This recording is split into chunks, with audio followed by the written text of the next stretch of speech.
Hello students. So in last video we started inverse trigonometric functions.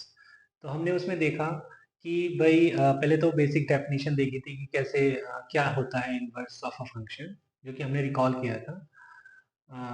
उसके बाद हमने ये देखा कि इन जनरल ट्रिग्नोमेट्रिक फंक्शंस का इनवर्स एग्जिस्ट नहीं करेगा। उसको एग्जिस्ट करने के लिए उसका डोमेन को रेस्ट्रिक्ट करना पड़ेगा, और ट्रिग्नोमेट्रिक फंक्शंस के डोमेन को रिस्ट्रिक्ट करना पड़ेगा, तभी जाके वो वन वन बन पाएंगे एंड देन उसका इनवर्स एग्जिस्ट करेगा। उसके बाद हमने principal value branch trigonometric function and inverse trigonometric functions के लिए एक टेबल बनाई थी। Principal value branch trigonometric functions का के डोमेन का वो इंटरवल होता है जिसको लेकर हम ट्रिग्नोमेट्रिक फंक्शंस को वन वन बनाते हैं एंड देन वो आईटीएफ में क्या बन जाता है, रेंज बन जाता है। उसके बाद हमने आईटीएफ के ग्राफ्स पर बात की थी, राइट। एंड फिर ये देखा था कि कौन सा आईटीएफ इंक्रीजिंग है एंड कौन सा आईटीएफ डिक्रीजिंग है। तो चलिए आज इस वीडियो में हम आगे बढ़ते हैं। प्रॉपर्टीज हेडिंग डालेंगे, properties of आईटीएफ्स।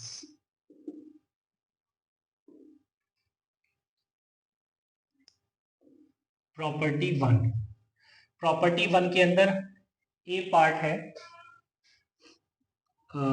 Sign inverse minus x is equal to minus sine inverse x, right. चलिए इसको प्रूव करते हैं। Let sine inverse minus x is equal to alpha and alpha belongs to minus pi by two to pi by two closed, क्योंकि sine inverse की range जो होती है वो माइनस पाई बाई टू से पाई बाई टू होती है। इसके बाद में हम देखेंगे कि minus x is equal to sine alpha दिख रहा है मुझको, राइट। और I can write x is equal to minus sine alpha, right. And x is equal to sine of, अब साइन ऑफ माइनस अल्फा मैं इसको लिख सकता हूं, right. Then I can write sine inverse x is equal to minus alpha और minus sine inverse x is equal to alpha. So alpha is sine inverse of minus x, तो इससे मुझे पता लग रहा है कि sine inverse of minus x is equal to minus sine inverse x, है ना। तो ये रिजल्ट आ गया, हेंस प्रूव्ड, हेंस ओके। इसको देखते हुए मैं बी लिख सकता हूं, tan inverse of minus x is equal to minus tan inverse x. इसका प्रूफ भी सेम तरीके से कर सकते हैं। And C cosec inverse of minus x is equal to minus cosec inverse x, right. तो ये तीन के प्रूफ हम इस तरीके से दे सकते हैं, इन तीनों के प्रूफ हम इस तरीके से दे सकते हैं। नाउ डी पर आते हैं, cos inverse of minus x pi minus cos inverse x, right. तो इसका प्रूफ देखना पड़ेगा, है ना, कि ये तो कुछ डिफरेंट है। Cos inverse of minus x क्या आ रहा है, pi minus cos inverse x आ रहा है। चलिए let cos inverse minus x is equal to alpha and alpha belongs to 0 pi closed, क्योंकि cos inverse की रेंज क्या है, 0 pi closed। इससे मैं कह सकता हूं कि minus x is equal to cos alpha और I can write x is equal to minus cos alpha and x is equal to, अब देखो जैसा मैंने वहां किया साइन में कि माइनस साइन एल्फा को मैंने लिख दिया साइन ऑफ माइनस एल्फा, तो यहाँ तो ऐसा नहीं कर सकता मैं, है ना, क्योंकि cos of minus x is cos x, तो यहाँ पर मैं अंदर तो ऐसे नहीं ले जा सकता। तो कैसे ले जा सकता हूँ, तो ऐसे ले जा सकता हूँ cos of pi minus alpha. भाई cos of pi minus x is minus cos x होता है नहीं होता। अभी अभी तुम्हारे इस डाउट को भी क्लियर करता हूँ जो तुम्हारे मन में चल रहा है ना। अभी आता हूँ उस बात पे भी। तो यहाँ पर cos of pi minus alpha हो गया। देन मैं लिख सकता हूँ इसको cos inverse x is equal to pi minus alpha, है ना।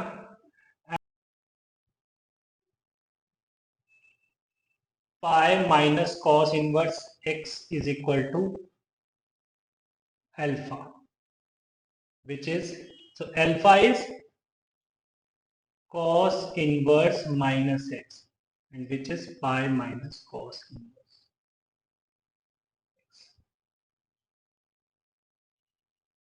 right? अब वो तुम्हारा डाउट मैं यहाँ पर क्लियर करता हूँ। हो सकता है कुछ बच्चों को ये डाउट आ रहा होगा कि सर आपने cos of pi minus alpha क्यों लिखा, cos of pi plus alpha भी तो माइनस cos एल्फा हो सकता था। ठीक है, ये डाउट अगर है बच्चों को तो वो मैं क्लियर करता हूँ। देखिए कि हमारा ये जो एल्फा है ये 0 से पाई के बीच में जा रहा है, राइट। तो माइनस एल्फा किसके बीच में जाएगा, माइनस पाई से 0 के बीच में। अगर मैं पाई ऐड करता हूं बोथ साइड्स तो इधर तो हो जाएगा 0 और राइट हैंड साइड में हो जाएगा पाई। तो यहां पर क्योंकि x जो है तो यहां पर पाई माइनस अल्फा का जो रेंज आ रहा है वो भी 0 से पाई के बीच में ही आ रहा है, और cos इनवर्स x का जो रेंज है होता है वो 0 से पाई ही होता है ना। बट अगर आप अल्फा 0 से पाई है तो अगर आप पाई प्लस अल्फा कर देंगे तो ये तो पाई से 2 पाई के बीच में आ जाएगा, पाई से 2 पाई के बीच में आ जाएगा, वो तो गलत हो जाएगा। क्योंकि कल को मैं यहां पर अगर पाई प्लस अल्फा लिखता तो यहाँ पे कॉस इनवर्स एक्स लिखता, तो cos inverse x pi plus alpha, और पाई प्लस अल्फा का मतलब है पाई से 2 पाई, ये तो गलत हो जाता ना। इसलिए मैंने यहाँ पे pi plus pi minus alpha लिखा है। ओके, चलिए आई होप कि तुम्हें ये क्लियर हो गया होगा। ठीक, नेक्स्ट पार्ट पर आते हैं, ई पर। That is sec inverse minus x is equal to pi minus sec inverse x. ठीक है, प्रूफ बिल्कुल वैसे ही है जैसे डी का है। And F cot inverse minus x is equal to pi minus cot inverse x. तो लास्ट के 3 का जो प्रूफ होगा वो लास्ट थर्ड लास्ट जैसा होगा, है ना। एंड फर्स्ट 3 का जो प्रूफ होगा वो फर्स्ट के जैसा होगा। चलिए, तो एक नोट डाल लेते हैं।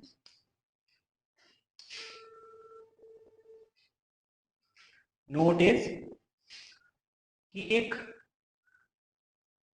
टेबल तैयार करते हैं 2 कॉलम की, राइट।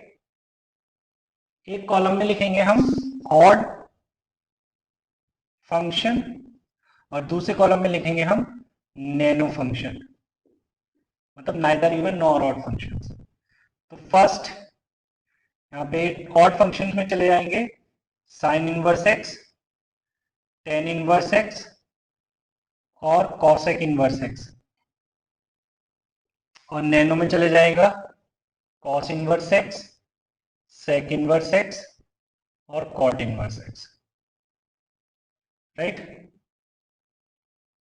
चलिए, क्योंकि अभी अभी देखा है ना sine inverse of minus x क्या होता है, माइनस साइन इनवर्स एक्स होता है। वैसे ही टेन इनवर्स माइनस एक्स होता है, माइनस टेन इनवर्स एक्स होता है। और कॉसेक इनवर्स माइनस एक्स का होता है, माइनस कॉसेक इनवर्स एक्स होता है। बट ये कॉस इनवर्स माइनस एक्स ना तो माइनस कॉस इनवर्स एक्स होता है और ना ही कॉस इनवर्स एक्स होता है। तो इसलिए एक्चुअली में क्या होता है, pi minus cos inverse x. तो इसीलिए हमने इसको क्या बोला है, नैनो फंक्शन। चलिए नेक्स्ट पर बात करते हैं। चलिए, तो student next property is P2। इसमें लिखेंगे हम sum of complementary ITFs is pi by two. Okay, जैसे इसमें हमने देखा first sine inverse x plus cos inverse x is equal to pi by 2 for all x belongs to minus 1 to 1. Okay, complementary ITF से मतलब है complementary जो functions होते हैं, जो कॉम्प्लीमेंट्री ट्रिग्नोमेट्रिक फंक्शंस होते हैं, जैसे साइन और कॉस, तो वही उनके कॉरेस्पॉन्डिंग जो इनवर्स ट्रिग्नोमेट्रिक फंक्शंस है उन पर बात हो रही है। जैसे यहाँ पर हम प्रूफ देखें, है ना, एक के लिए प्रूफ देख लेते हैं, बाकी के लिए समझ आ जाएगा। तो sine inverse x plus cos inverse x pi by 2 होता है ना, इसको देखते हैं क्यों होता है। Let sine inverse x is equal to theta, right. तो यहां से हमको मिल जाएगा, एंड ये थीटा किसको बिलोंग करेगा, माइनस पाई बाई 2 से पाई बाई 2 को बिलोंग करेगा। तो साइन थीटा क्या हो जाएगा बच्चे, sine theta is equal to x हो जाएगा, राइट। तो एक्स को हम ये भी लिख सकते हैं cos of pi by 2 minus theta, है ना। ओके, तो कॉस इनवर्स एक्स क्या आ गया यहाँ से, पाई बाई 2 माइनस थीटा की जगह मैं साइन इनवर्स एक्स रख दूं, तो यहां से sine inverse x plus cos inverse x क्या दिख रहा है मुझे, पाई बाई 2।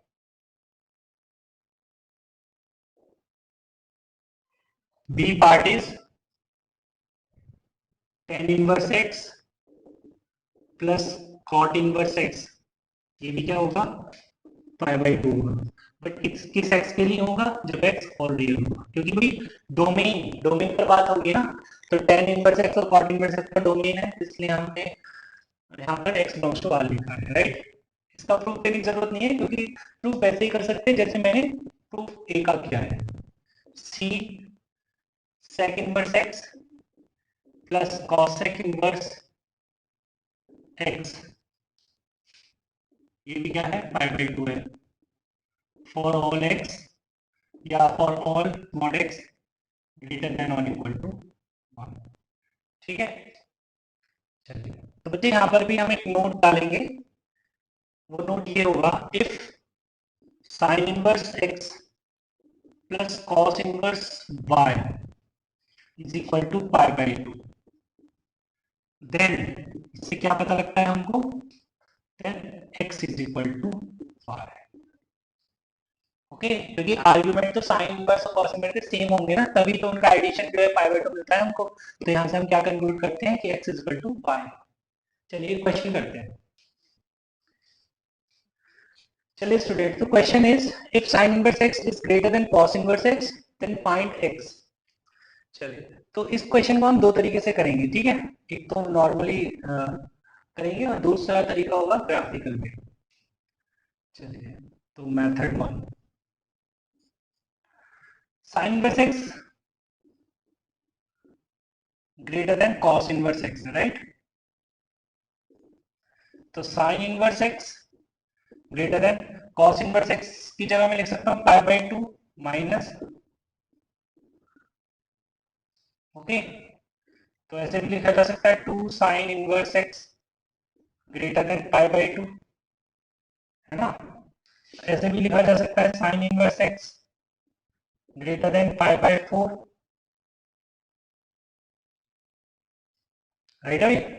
अच्छा, एक चीज और पता है तुमको कि sine inverse x greater than pi by 4 तो है, इसका मतलब ये नहीं है कि वो इनफिनिटी तक चला जाएगा, बट साइन इनवर्स एक्स मैं रोकूंगा इसको कि ऑल्सो साइन इनवर्स एक्स जो है वो लेस देन और इक्वल टू पाई बाई 2 भी होगा, है ना, क्योंकि साइन इनवर्स की रेंज हमें पता है ना, माइनस पाई बाई 2 से पाई बाई 2 क्लोज में रहती है।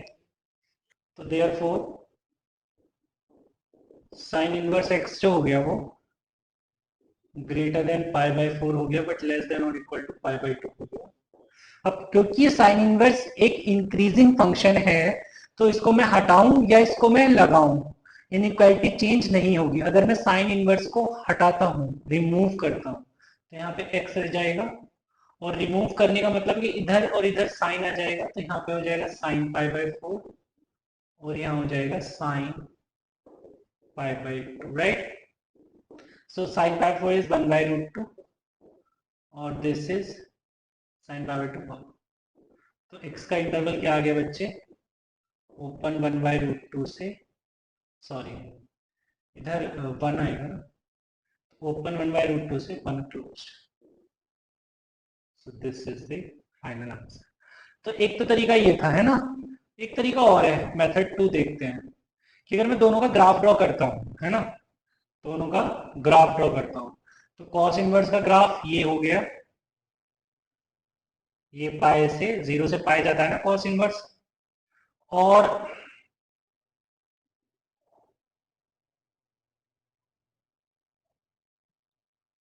ये हो गया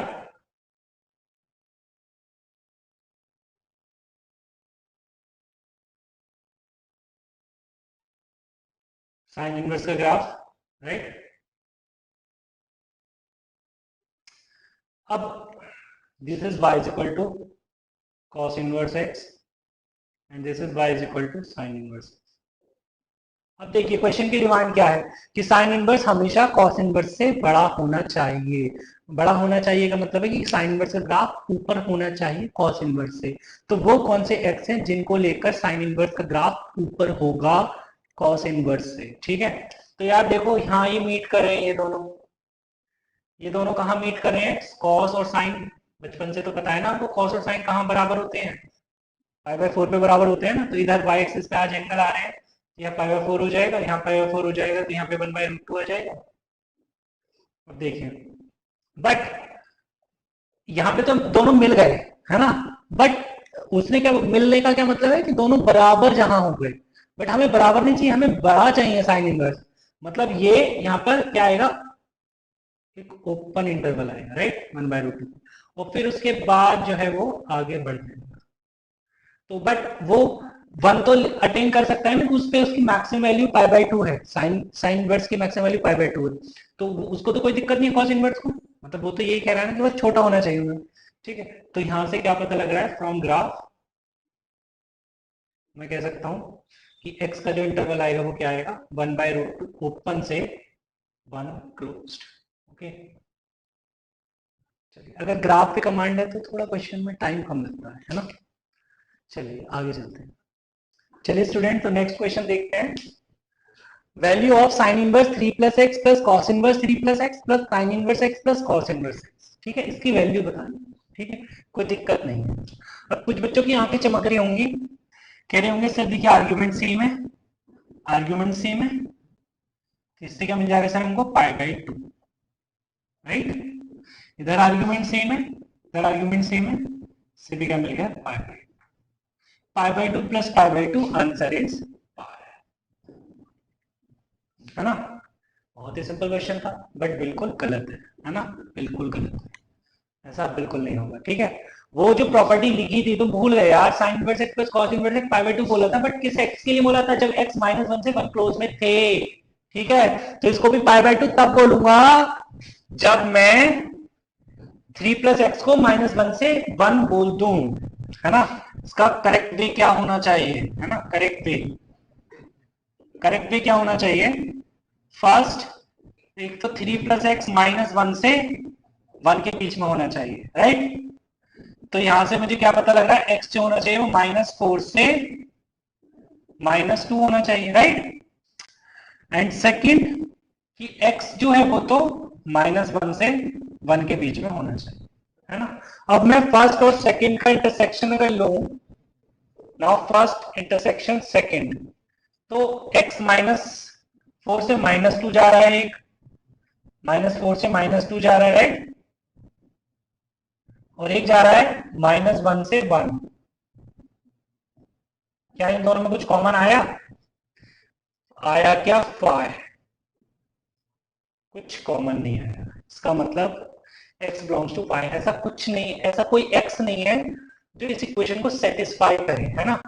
सो मैं यहां पे लिखूंगा no value, no value of given expression is possible. Value कोई वैल्यू पॉसिबल नहीं है, क्योंकि हमको नल सेट मिल रहा है उन x के अंदर, मतलब कोई ऐसे x ही नहीं है जो इस एक्सप्रेशन को सेटिस्फाई कर रहे हैं। ठीक है, हम ऐसे कोई x नहीं रख सकते जिससे कि ये एक्सप्रेशन एक डिफाइंड एक्सप्रेशन हो। ठीक है, तो इसका मतलब इसकी कोई वैल्यू हमको नहीं मिलेगी। चलिए आगे चलते हैं। नेक्स्ट प्रॉपर्टी बच्चे, property 3, that is y is equal to tf of itf is equal to x, right? मतलब समझा नहीं सर? जैसे first one is y is equal to sin inverse x is equal to x, okay, for all x belongs to -1। भाई sign inverse x क्या होता है? हमेशा x होता है, राइट? अगर मैं इसका ग्राफ ड्रॉ करूं तो y equal to x line ही तो मिली हमें, इफेक्टिवली हुआ क्या? y equal to x line मिल गई, तो y इक्वल टू x इस तरीके से, है ना? बट कहां से कहां तक है? -1 से 1, राइट? सो दिस इज, अगर ये -1 होगा तो y भी हमें -1 मिलेगा, और ये जब 1 होगा तो हमें y 1 मिलेगा, right? So graph of sin inverse x is this, okay? Y is equal to slide. Second, y is equal to cos inverse x, वो भी क्या होगा? x ही होगा, for all x belongs to -1, 1 closed। चलिए, तो इसका graph भी कुछ इस तरीके से आएगा, -1 1,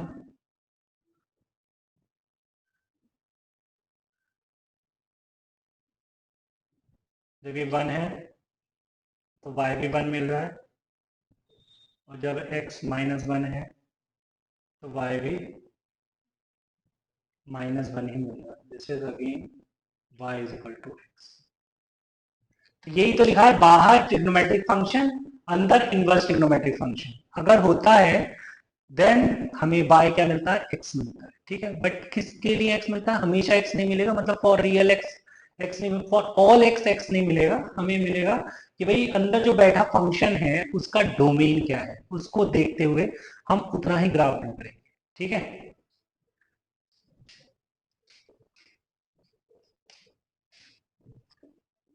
third, y is equal to tan inverse x is x, but किन x के लिए ये x होगा? For all x belongs to R, क्योंकि tan इनवर्स x का डोमेन क्या है? और रियल। चलिए, तो इसका ग्राफ कुछ इस तरीके से ड्रॉ हो जाएगा,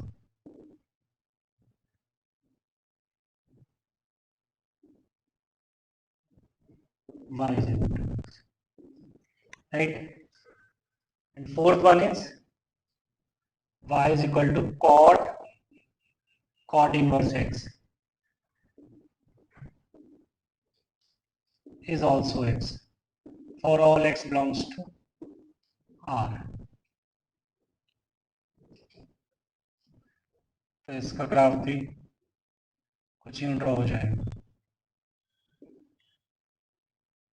राइट? कॉट मतलब बाहर हमें ट्रिग्नोमेट्रिक फंक्शन लेना है, अंदर इनवर्स ट्रिग्नोमेट्रिक फंक्शन, तो हमें x मिल जाता है, राइट? बट ये ध्यान रखना है कि कितने x के लिए बात कर रहे हैं हम, ठीक है? वो कौन डिसाइड करता है? वो डिसाइड करता है जो अंदर बैठा इनवर्स ट्रिग्नोमेट्रिक फंक्शन है, राइट? चलिए आगे चलते हैं। Fifth one is y is equal to sec inverse x is equal to x for all mod x greater than or equal to 1, ठीक है? तो ये हमेशा x होगा, बट इसके डोमेन के हिसाब से, राइट? तो mod of x greater than और इक्वल टू 1 का मतलब होता है कि x तो लेस देन इक्वल टू -1 हो या फिर x greater than equal to 1, तो ये 1 और ये -1। तो इसके लिए मैं अगर y इक्वल टू x की लाइन ड्रॉ करता हूँ तो वो कहाँ से कहाँ तक हटा दूँ, इस रीजन से इस रीजन तक, राइट। मतलब ये वाला पोर्शन है ही नहीं ग्राफ के अंदर। कहाँ से शुरू हुआ है, या तो वो -∞ से -1 आ रहा है या फिर 1 से इंफिनिटी जा रहा है, राइट। तो एरो जो है हम अपर डायरेक्शन में लेंगे क्योंकि फंक्शन तो ये इंक्रीजिंग ही है।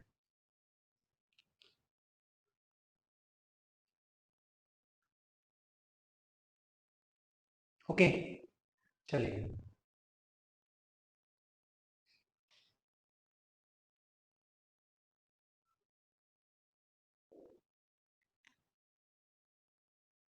Now, sixth one is y is equal to cosec inverse x is equal to x, where mod x greater than or equal to 1. Same argument है यहां पर भी,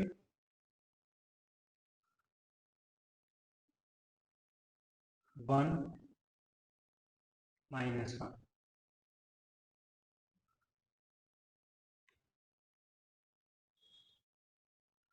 तो ये यहां से यहां तक नहीं होगा।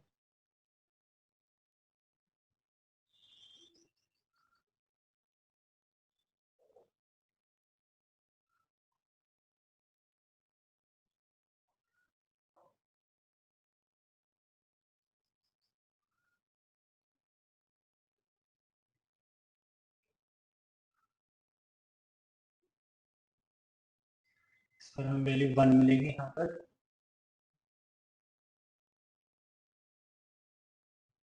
और यहाँ पर वैल्यू -1। चलिए, यहाँ पर वैल्यू हमें 1 मिलेगी और यहाँ पर वैल्यू -1। चलिए आगे चलते हैं। नाउ हेडिंग डालेंगे domain and range of ITFs, right. तो इसके अंदर first point, for sine inverse fx and or cos inverse fx, fx must be in between -1 to 1, ठीक है। डोमेन जब साइन इनवर्स और कॉस इनवर्स का निकालेंगे देन fx को क्या होना पड़ेगा, -1 से 1 के बीच में। ये डोमेन और रेंज के क्वेश्चंस हम करने जा रहे हैं। बेसिकली इस टॉपिक के अंदर होगा क्या, डोमेन और रेंज के क्वेश्चंस करेंगे, बट उन सारे क्वेश्चंस में ITFs इन्वॉल्व होंगे, ठीक है। तो मैंने नोट डाल के कुछ पॉइंट्स लिखने हैं, ठीक है, कि भाई साइन इनवर्स fx या कॉस इनवर्स fx जैसा कुछ एक्सप्रेशन हुआ तो डोमेन से रिलेटेड प्रॉब्लम हुई तो क्या करेंगे, तो सबसे पहले fx को -1 से 1 के बीच में रखेंगे, ठीक है। Second, for tan inverse fx और cot inverse fx, see the domain of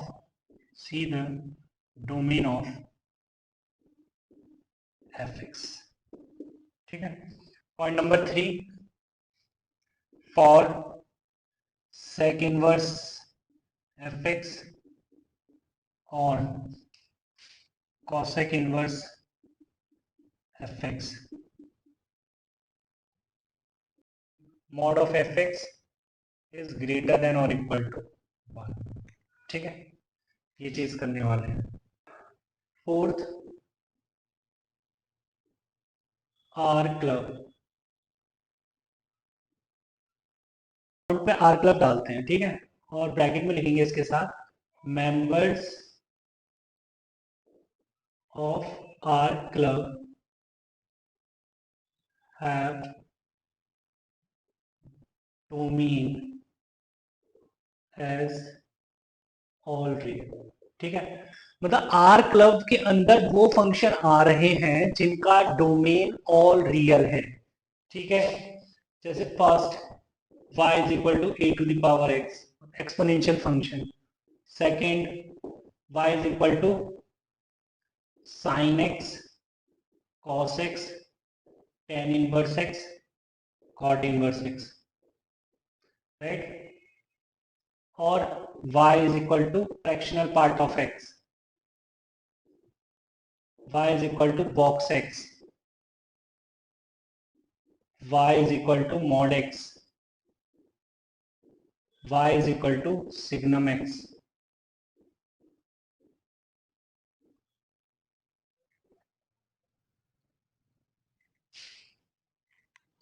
Polynomial function,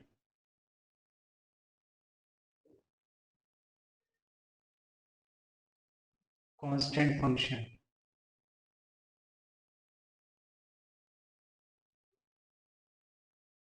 ठीक है। एक पॉइंट लिखेंगे इसमें कि members of R club says see the domain of the inside function। ये अभी समझ आएगा इस लाइन का मतलब क्या है, क्या लिख दिया मैंने कि मेंबर्स ऑफ आर क्लब से सी the domain of inside function. जैसे फॉर एग्जांपल मैंने बोला find the domain of y is equal to 2 to the power sin inverse x, है ना। तो देखो ये कौन है जो नीचे बैठा है, 2 to the power x type है ना, ये है ना, a to the power x type है ना। तो ये बोलेगा आर क्लब का मेंबर, मतलब ये जो है 2 to a to the power x type, मतलब 2 to the power x type जो है, ये बोलेगा see the domain of inside function. मतलब इनसाइड फंक्शन से मतलब ये है कि जो x की जगह बैठा है, a to the power x में जो x की जगह बैठा है उसको हमने इनसाइड फंक्शन बोला है।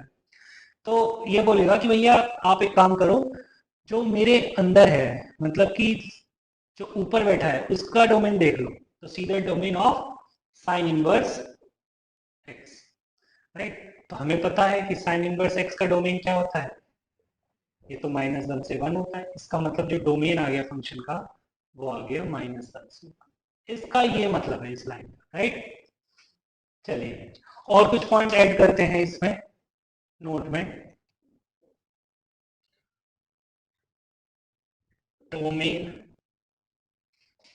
Domain of f is equal to f1 plus minus f2 is domain of f1 intersection domain of f2, ठीक है। and sixth point is domain of root fx और fourth root of fx और sixth root of fx और dot dot dot dot even root of fx is domain of root fx, ठीक है। जैसे हम root fx का domain निकालते हैं वैसे ही इवन रूट ऑफ fx निकालते हैं, right. And domain of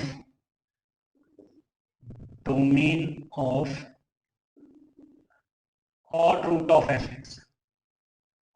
of fx is domain of fx, ठीक है। तो ये कुछ पॉइंट्स ऐड कर लिए हैं मैंने डोमेन का क्वेश्चन करने से पहले। चलिए कुछ क्वेश्चंस करते हैं।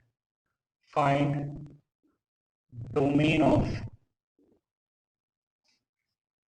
y is equal to sine fractional part of x। ठीक है, तो sine fraction part of x, अभी आप देखो बाहर जो बैठा है ये आर क्लब का मेंबर है, क्यों? क्योंकि इसका डोमेन ऑल रियल है। ठीक है, तो कहेगा क्या? सी the domain of inside function that is fractional part of x, वो खुद में ही ऑल रियल है, तो डोमेन ऑफ f इज। ठीक है, चलिए स्टूडेंट्स, तो question is find the domain of the following. First question is y is equal to tan inverse of log of x minus 3। ठीक है, तो पहले क्वेश्चन को करते हैं पहले। तो यहां पर देख रहे हैं कि जो ये है tan इनवर्स आर क्लब का मेंबर है, रीजन बीइंग कि tan इनवर्स का डोमेन ऑल रियल होता है। ये क्या कहेगा? See the domain of inside function that is log of x minus 3। तो पहले ही मैं स्टार्ट ही ऐसे करूंगा, सी the domain of log of x minus 3। ठीक है, इसका डोमेन देख रहा हूं log ऑफ x माइनस 3। अब तुम्हें पता है log का क्या होता है, log का जो आर्गुमेंट है वो पॉजिटिव होना चाहिए, इंप्लाइज x माइनस 3 कैसा होना चाहिए? ग्रेटर देन 0, मतलब x ग्रेटर देन 3 होना चाहिए। इसका मतलब डोमेन क्या आ गया फंक्शन का? 3 टू इंफिनिटी। ठीक है साहब, चलिए नेक्स्ट क्वेश्चन पर आते हैं। Second one is y is equal to 2 to the power sine inverse. अब ये देखिए, ये अगेन आर क्लब का मेंबर है। ठीक है, तो क्या कहेगा? See the domain of sine inverse of x square by 3। अब साइन इनवर्स का आर्ग्यूमेंट -1 से 1 के बीच में होना चाहिए। मीन्स तुम कहोगे कि भाई ये जो x स्क्वायर बाय 3 है ये किसके बीच में होना चाहिए? -1 से 1 के बीच में। मीन्स x स्क्वायर किसके बीच में आना चाहिए? -3 से 3 के बीच में। बट एक मिनट रुको जरा, एक्स स्क्वायर तो नॉन नेगेटिव होता है यार, इसका मतलब एक्स स्क्वायर जो जाएगा वो 0 से 3 के बीच में जाएगा। और इसका हमें पता है कि अगर एक्स स्क्वायर लेस देन और इक्वल टू 3 है, क्योंकि ग्रेटर देन इक्वल टू 0 तो है ही, उसकी क्या ही बात करेंगे। ठीक है, वो तो हमेशा होता ही है। एक्स स्क्वायर लेस देन और इक्वल टू 3 से क्या पता लग रहा है? एक्स स्क्वायर लेस देन और इक्वल टू 3 से पता लग रहा है कि x square minus 3 less than और इक्वल टू 0, मतलब x plus root 3 into x minus root 3 क्या होना चाहिए? लेस देन और इक्वल टू 0। तो x का इंटरवल क्या आ गया? -√3 से √3 आ गया। मीन्स डोमेन क्या आ गया फंक्शन का? Domain of the function is -√3 to 3 closed. Okay, ये ठीक है। चलिए नेक्स्ट क्वेश्चन पर आते हैं। चलिए स्टूडेंट, तो question is range of y is equal to sine inverse of box of x square plus half. ठीक है, तो हमें इसका रेंज बताना है। अचानक से बात रेंज की शुरू हो गई, अभी तक क्वेश्चन डोमेन डोमेन के कर रहे थे। चलिए अभी समझ आ जाएगा बाकी की बातें। इसका रेंज बताना है हमको। तो ये तो हम जानते हैं ना, एक पॉइंट लिखा था अभी अभी डोमेन के क्वेश्चन करने से पहले, है ना, कि भैया अगर साइन इनवर्स ऑफ समथिंग आ जाए तो वो जो समथिंग है वो -1 टू 1 क्लोज होना चाहिए, राइट? है ना। अब ये जो समथिंग है ये एक इंटीजर है ना, ये तो हमें पता है कि बॉक्स किसको रिप्रेजेंट कर रहा है? इंटीजर को रिप्रेजेंट करता है। मींस ऐसे इंटीजर आएंगे, ऐसे इंटीजर्स आएंगे जो -1 से 1 के बीच में हो और इंक्लूडेड होगा एक्सटर्नल पॉइंट्स। मींस -1 हो सकता है, 0 हो सकता है और 1 हो सकता है, राइट? अब अगर मैं यार इसको एक्सप्लेन करूं कि अगर box of x square plus half अगर -1 है, इसका मतलब क्या होगा? X square plus half -1 close to 0 open होगा, ऐसा? या आप ऐसा कहेंगे कि एक्स स्क्वायर -3/2 से -हाफ होगा।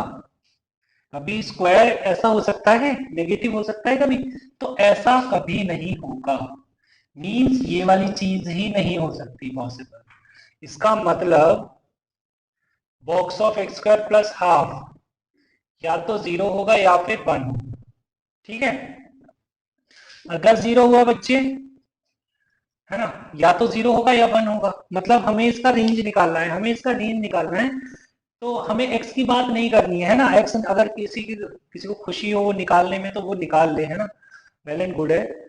बट यहाँ पे मुझे रेंज बतानी है, तो मुझे सिर्फ ये बताना है कि ये क्या क्या पॉसिबल है, या ये तो 0 पॉसिबल है या फिर ये 1 पॉसिबल है। इसका मतलब जो y पॉसिबल है, पॉसिबल वाइज क्या है, एक तो वो साइन इनवर्स 0 पॉसिबल है या फिर साइन इनवर्स 1 पॉसिबल है। ठीक है, तो जो रेंज आ गई, range of the function sine inverse 0 0 and sign inverse 1 is 5/2। तो ये दो एलिमेंट आ रहे हैं रेंज। चलिए नेक्स्ट क्वेश्चन पर आते हैं।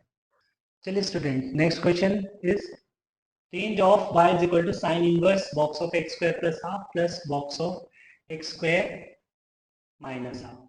ठीक है, चलिए तो इसमें हम एक्स स्क्वायर माइनस हाफ को भी इसके जैसा बनाने की कोशिश करेंगे, x square plus half involve करने की कोशिश करेंगे। ठीक है, देखते हैं कैसे होता है।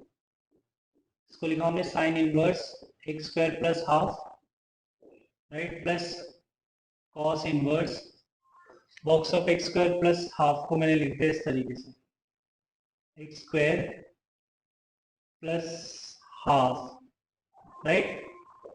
तो -1 लिखना पड़ेगा साथ में, x square plus half -1। Okay, तो मैं लिख सकता हूँ sign inverse x square plus half plus cos inverse. अच्छा एक चीज पता है मुझे, अगर बॉक्स के अंदर इंटीजर आए तो वो बाहर हो जाता है, मीन्स हम इसको ऐसा लिख सकते हैं, box of x square plus half box close और -1, बट कॉस इनवर्स के आर्ग्यूमेंट में रहेगा ये -1, ये बाहर नहीं जाएगा।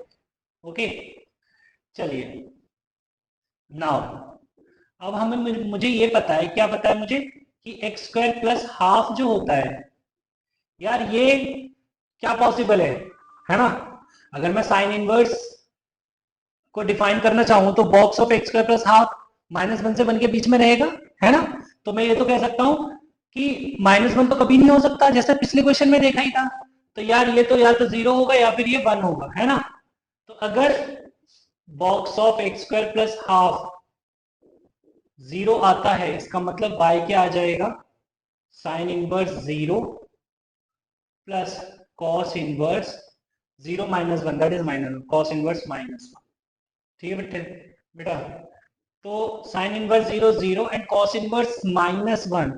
कॉस इनवर्स -1 क्या है, कॉस इनवर्स -1 एक वो एंगल है जिस पर कॉस लिया जाए तो वैल्यू क्या मिले, -1। तो ऐसा कौन सा एंगल होता है 0 से पाई के बीच में, इंक्लूडेड पाई। तो ये हो गया पाई, राइट। एंड इफ ये box of x square plus half अगर 1 हो जाए तो यहां से मुझे y क्या मिल जाएगा, sine inverse 1 plus cos inverse 1 -1 0, right. तो this sine inverse 1 is π/2। Sine inverse 1 एक वो एंगल है जिस पर साइन लिया जाए तो 1 आ जाएगा। तो -π/2 से π/2 में कौन सा एंगल बनता है, that is π/2 plus cos inverse 0। अब कॉस इनवर्स 0 को 1 मत बोलने लगना, है ना, कि कॉस 0 भी 1, कॉस इनवर्स 0 1 हो गया, है ना, वो कॉस 0 1 होता है। चलिए, कॉस इनवर्स 0 एक वो एंगल है जिस पर कॉस लिया जाए तो वैल्यू मिल जाए मुझे 0, दैट एंगल इज π/2। तो यहां से मुझे y क्या मिला,